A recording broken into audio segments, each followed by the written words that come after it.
Scotland's terrain was his ally, and William Wallace knew how to use it.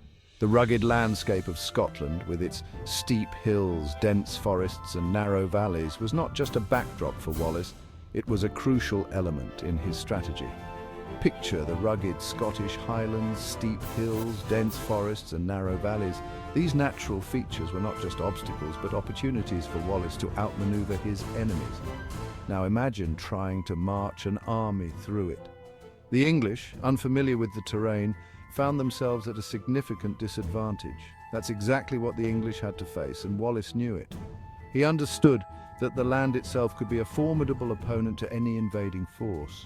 Wallace, the savvy leader of the Scottish rebellion, turned the very land into his weapon. He used the natural features of Scotland to create traps and ambushes that would decimate the English forces. Take the Battle of Stirling Bridge in 1297. This battle is a prime example of Wallace's tactical genius. Wallace and his men positioned themselves on Abbey Craig, overlooking the narrow Stirling Bridge. From this vantage point, they could see the entire battlefield and plan their attack with precision. As the English attempted to cross, Wallace waited. He knew that patience was key and that the English forces would be most vulnerable when they were squeezed together on the bridge. He knew the English forces would be vulnerable, squeezed together on the bridge. This bottleneck would prevent them from effectively using their superior numbers. When the moment was right, he struck. Wallace's timing was impeccable, and his men charged with ferocity. The Scots charged, and the chaos that ensued was legendary. The English, caught off guard and unable to maneuver, were quickly overwhelmed. The bridge collapsed under the weight, and the English were either trapped or forced into the river. This decisive moment turned the tide of the battle in favor of the Scots. But Wallace didn't stop there. He continued to press his advantage, using the terrain to his benefit at every turn. He chose battlegrounds that played to the Scots' strengths and the English weaknesses. Dense forests for ambushes where his men could strike from the shadows and then disappear.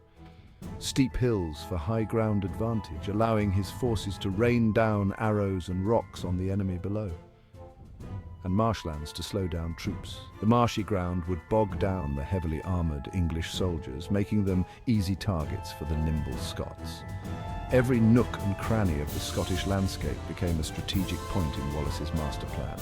He knew the land intimately and used this knowledge to outsmart his enemies time and again. Wallace's deep knowledge of the terrain and his unconventional tactics turned the tide of many battles. His ability to think outside the box and use the land to his advantage was unparalleled. It wasn't just about numbers, it was about knowing your home soil better than your enemy. Wallace's intimate understanding of the Scottish landscape gave him a significant edge. That's how William Wallace, the Guardian of Scotland, outsmarted the English and etched his name into history. His legacy as a master tactician and a hero of Scotland endures to this day. So, next time you're wandering the stunning Scottish Highlands, take a moment to appreciate the natural beauty and the historical significance of the land. Remember, you're walking on the very ground where Wallace's brilliance shone brightest. His spirit lives on in the hills, forests and valleys of Scotland, a testament to his enduring legacy.